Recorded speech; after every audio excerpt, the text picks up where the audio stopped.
Hi, my name is Matt Klingerman, and today I'm going to be showing you how to recreate the Specs Howard logo using Adobe Illustrator. The first thing we're going to need to do is get a picture off of the internet. Now I've already done that, so we're just going to load that up right now. By going File, Place, we're going to select the Specs logo. Now we're going to place the image by clicking in the top left corner and dragging it to the bottom right corner. And it'll perfectly fit on our artboard here. We're going to deselect it.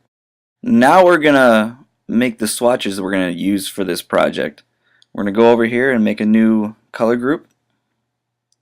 We're going to name that Specs.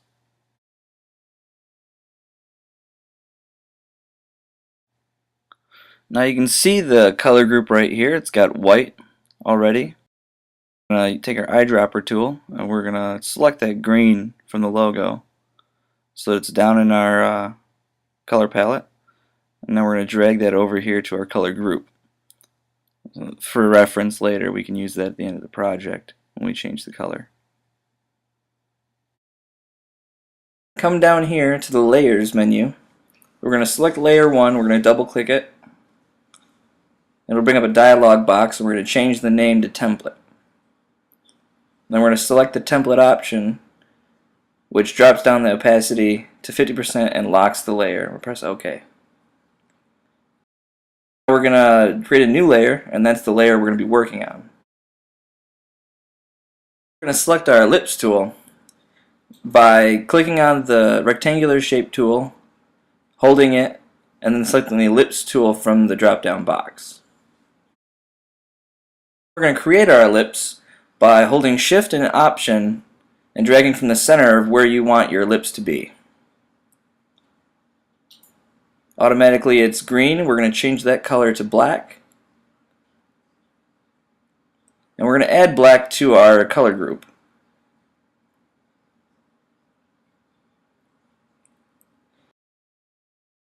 We're going to change the opacity of that black circle. Now we do that by selecting the opacity option in the Appearance menu. And we're going to change that to about 30% so we can see through it and still see the image behind it. For this next part, we're going to need to make our rulers visible. Now we do that by selecting View, Rulers, and then Show Rulers. Now our rulers are visible, so we're going to put a guide right down the middle of our circle.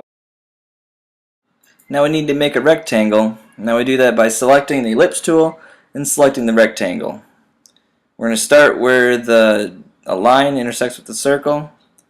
We'll make it the same height, and we're going to kind of just judge the length. We can fix it in a minute. We're also going to change the color to match the circle.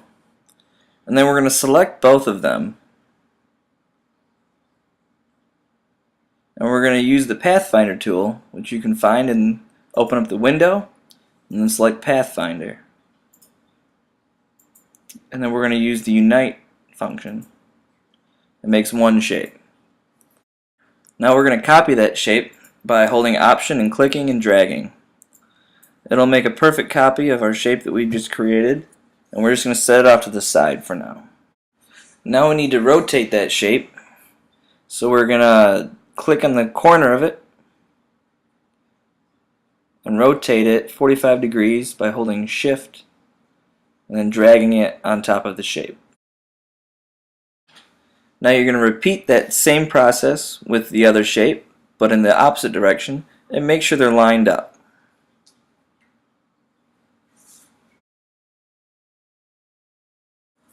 And combine the two shapes to make one shape by using the Pathfinder and Unite again.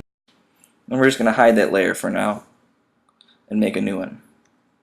Next we make the outer circle by using the ellipse tool, dragging from the center using Shift and Option, and it'll be black. And we will change the opacity to 30% on this as well. We will Option click this and drag it to make another one. We're going to change the color of that to red. It could be any color, just so you know the difference between the two shapes. And we're going to make it a little bit smaller. Try to eyeball it and put it in the center of the other one.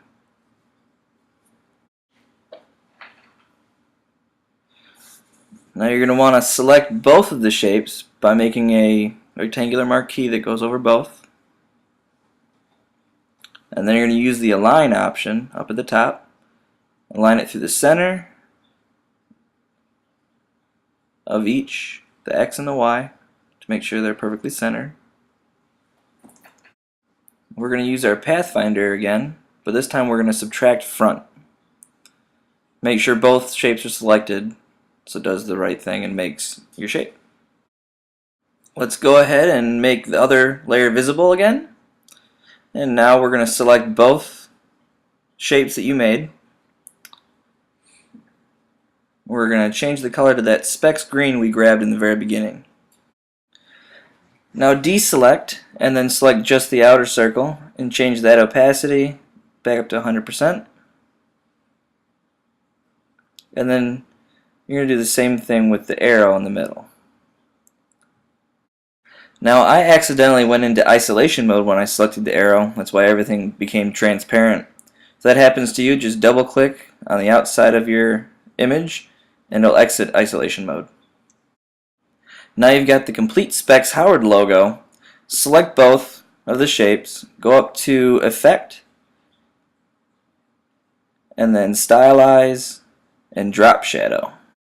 When you get into the dialog box, you're going to select Preview so you can see what you're doing, and then you're going to change your X offset to -1, and you're going to keep your Y offset at 1, and that'll give you the nice drop shadow that was in the image that we started with.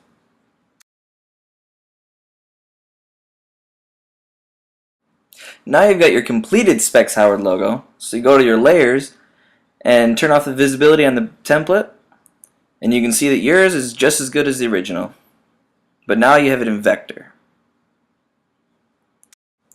I hope this video was helpful. My name is Matt Klingerman, and have a great day.